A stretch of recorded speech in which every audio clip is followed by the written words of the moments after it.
आज हम लोग पढ़ने जा रहे हैं अल्फा पार्टिकल स्कैटरिंग एक्सपेरिमेंट। बच्चों, एटम्स के बारे में जो इंफॉर्मेशन मिली उसमें इस एक्सपेरिमेंट का बड़ा योगदान था। इस एक्सपेरिमेंट से हमें कुछ ऐसे कंक्लूजन मिले, रदरफोर्ड जी ने कुछ ऐसे कंक्लूजन दिए जिसकी हेल्प से ये एटम्स में क्या स्ट्रक्चर होता है, उसमें इलेक्ट्रॉन कैसे रहते हैं, प्रोटॉन कैसे होने चाहिए, न्यूट्रॉन कैसे होने चाहिए, इसके बारे में काफी कुछ जानकारी मिली। उससे पहले इतना क्लियर थ्योरी किसी की नहीं थी एटम्स के बारे में। हाँ, रदरफोर्ड जी के रदरफोर्ड जी का जो ये अल्फा पार्टिकल एक्सपेरिमेंट था, स्कैटरिंग एक्सपेरिमेंट था, इसके बाद भी कुछ कमियां रह गई। उन कमियों को दूर किया था आगे चल के बोहर जी ने, बट फिर भी काफी कुछ पता चला इस एक्सपेरिमेंट से। तो आज हम लोगों को अल्फा पार्टिकल स्कैटरिंग इस एक्सपेरिमेंट को करना है। ये देखा गया कि यहां से कुछ अल्फा पार्टिकल निकलते हैं, ठीक है, जो कि लेड ब्रिक्स के बीच में जो स्पेस है इससे होते हुए, मतलब एक नैरो बीम की तरह बन के गोल्डन फॉइल पे पड़ते हैं, और गोल्डन फॉइल पे पड़ने के बाद वो अल्फा पार्टिकल यहां पे टकराते हैं, ठीक है।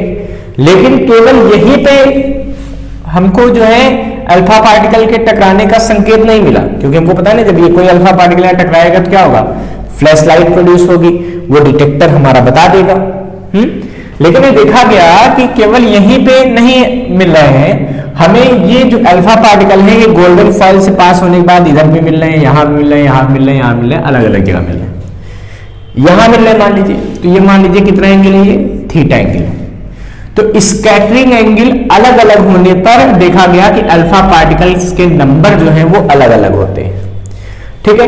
और प्रैक्टिकली ये देखा गया कि जो नंबर ऑफ एटम है, ठीक है, नंबर ऑफ स्कैटर्ड एटम,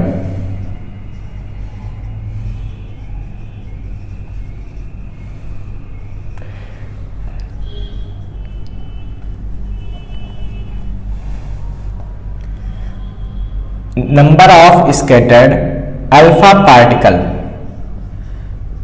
ठीक है, ये जो नंबर है n, ये डिपेंड करता है 1/sin की पावर 4 थीटा बाई 2 पे।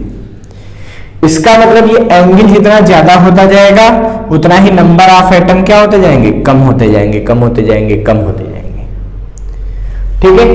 तो ये कुछ इस तरह से इस पे डिपेंड करता है एंगल पर, किस पे, स्कैटरिंग एंगल पे। Conclusions obtained from alpha particle scattering, कि अल्फा पार्टिकल की जब स्कैटरिंग की रदरफोर्ड जी के स्टूडेंट्स ने, तो उससे रदरफोर्ड जी ने क्या कंक्लूजन निकाले, इस बात को आज हम लोग समझते हैं। तो बच्चों, जैसा कि आपको ये ग्राफ दिख रहा होगा, इससे आपको पता चल रहा होगा, देखिए इधर दिख रहा है नंबर ऑफ एटम्स, ठीक है, और इधर दिख रहा है एंगल, है। तो आपको दिख रहा होगा कि ज्यादातर जो एटम्स थे वो क्या हो गए, स्ट्रेट लाइन चले गए। कुछ ही एटम थे अल्फा पार्टिकल के जो इधर उधर क्या हुए, डेविएट हुए, ठीक है। तो जैसा कि आपको इस ग्राफ में दिख रहा है, तो y पे दिख रहा है आपको number of alpha particle passed from gold foil, और आपको x एक्सिस पे उसके दिख रहा है कि कितने एंगल पे डेविएशन हुआ। तो आप देख रहे होंगे, यहां से आपको पता चल रहा है कि most of the alpha particle passed almost straight.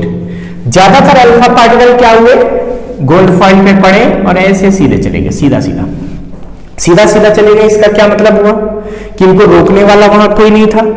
जबकि इन्होंने क्या किया था, एक गोल्ड फॉइल लगाई थी, और गोल्ड फॉइल की थिकनेस कितनी थी, 0.21 माइक्रोमीटर।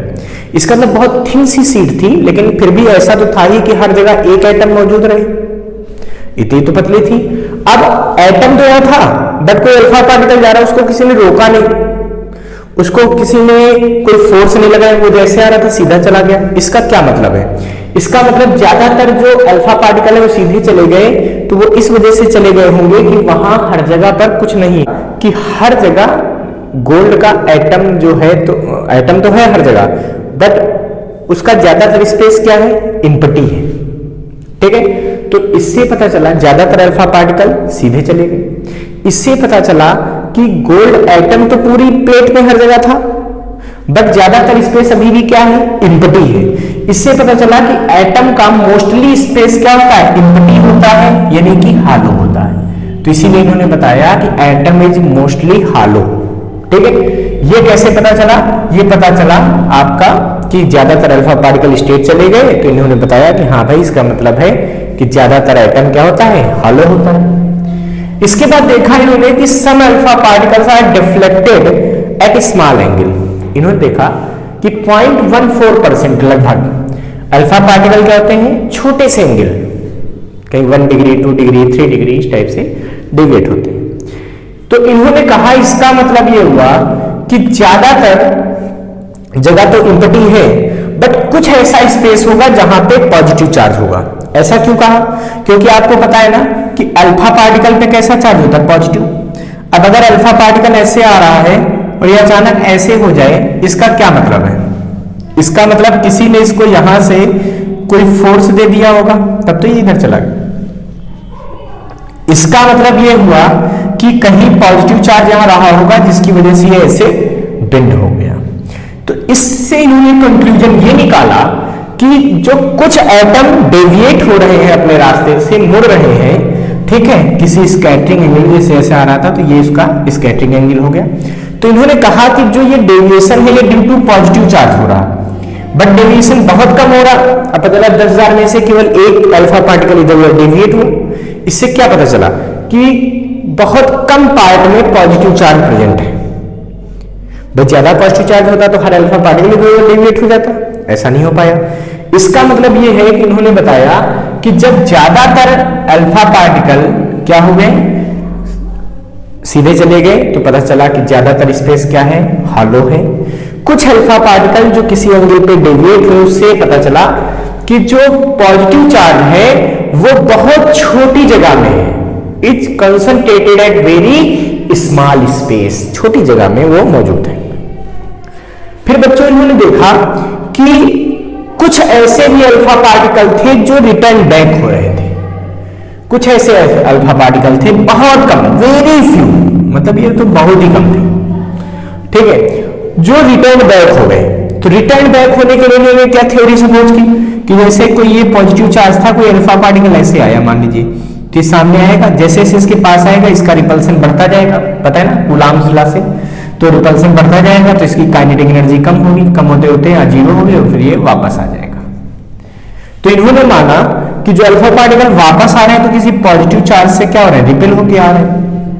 इसका मतलब इन्होंने कहा जो पॉजिटिव चार्ज है वो बहुत ही छोटी जगह में है। पहले उन्होंने माना कि वो स्मॉल स्पेस में है, फिर वो बहुत छोटी जगह में, और इस छोटी सी जगह को, इस स्मॉल स्पेस को इन्होंने बोला, इसको बोला उन्होंने न्यूक्लियस। इन्होंने कहा कि जो अल्फा पार्टिकल को वापस कर रहा है उसको हम लोग क्या बोल सकते हैं, न्यूक्लियस बोल सकते हैं। तो वही बात थी कि इन्होंने इस बात से कंक्लूजन निकाला कि जो कुछ अल्फा पार्टिकल रिटर्न बैक हो रहे थे, उससे उन्होंने ये कंक्लूजन निकाला कि जो छोटी सी जगह है जहां पे टोटल पॉजिटिव चार्ज प्रेजेंट है, और इस छोटी सी स्पेस को हम लोग बोल सकते हैं न्यूक्लियस ऑफ द एटम। तो इसको इन्होंने न्यूक्लियस बोल दिया। अच्छा, इसके बाद बच्चों इनके कंक्लूजन कुछ और भी थे। जैसे इन्होंने ये सोचा कि देखिए जब पास जा रहा कोई एटम है, उसके पास कोई अल्फा पार्टिकल जा रहा, तो इन्होंने क्या सोचा कि उसमें रिपल्सन लगा। ये रिपल्सन कौन सा फोर्स सोचा इन्होंने कूलॉम्स लॉ के फोर्स को सोचा। कौन सा फोर्स, F = k(q1 q2/r²। और ये पहले चैप्टर में पढ़ा था ना इसको, ये वो फोर्स इन्होंने सोचा। तो इन्होंने देखा कि कूलॉम्स लॉ वहां पे एप्लीकेबल है। यहां से ये पता चला कि अल्फा पार्टिकल स्कैटरिंग से ये भी प्रूव हो गया कि जो एटॉमिक डिस्टेंसेज हैं, छोटी छोटी डिस्टेंसेज हैं, वहां पे भी कूलॉम्स लॉ एप्लीकेबल है। एक ये भी इसका कंक्लूजन निकला था। और बच्चों इन्होंने क्या किया, इन्होंने जैसे किसी गोल्ड फॉइल से अल्फा पार्टिकल पास कराए, तो किसी पर्टिकुलर एंगल पे पहुंचने वाले अल्फा पार्टिकल को काउंट कर लिया।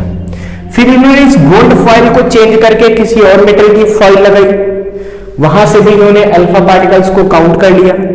तो इन्होंने ये पाया कि अगर कोई भी मतलब सब्सटेंस है, जैसे मान लीजिए किसी सब्सटेंस की फॉइल लगाई, ठीक है, यहां से अल्फा पार्टिकल का बम्बार्डमेंट कराया, तो इन्होंने देखा किसी एंगल पे कुछ अल्फा पार्टिकल पहुंच रहे थे। इन्होंने देखा जब इस मेटल को चेंज कर देते हैं, नंबर ऑफ अल्फा पार्टिकल भी उतना ही है, तो इन्होंने देखा यहाँ पहुंचने वाले अल्फा पार्टिकल के नंबर में कुछ चेंज हो जाता है।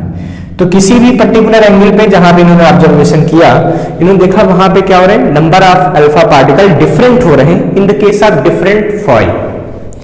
इससे इन्होंने ये पता किया कि हाँ, इसका मतलब है कि हर अलग अलग एटम पे अलग अलग पॉजिटिव चार्ज होता है, तभी तो रिपल्सन किसी का कम है किसी का ज्यादा है, तो उसी हिसाब से क्या हो रहा है, अल्फा पार्टिकल इधर उधर मुड़ रहे हैं। तो इन्होंने यहां से ये भी अपने अलग अलग फॉइल को इस्तेमाल करके ये बताया कि अलग अलग एटम्स पे अलग अलग अमाउंट का पॉजिटिव चार्ज प्रेजेंट होता है। ठीक है, तो ये कुछ कंक्लूजन थे जो अल्फा पार्टिकल एक्सपेरिमेंट से, अल्फा पार्टिकल की स्कैटरिंग से रदरफोर्ड जी ने पता किए थे। और बाकी हम आपको बता ही चुके हैं कि इन्होंने गोल्ड फॉइल पे ही एक्सपेरिमेंट क्यों किया था। क्यों? क्योंकि गोल्ड फॉइल की मॉलिबिलिटी बहुत ज्यादा होती है, उसको पीट पीट के एक अच्छी सी सीट बहुत आसानी से बनाई जा सकती है, तो उसकी मैलिबिलिटी ज्यादा होने की वजह से इन्होंने गोल्ड फॉइल का यूज किया था। ठीक है, तो चलिए बच्चों, ये अल्फा पार्टिकल स्कैटरिंग की बात हो गई।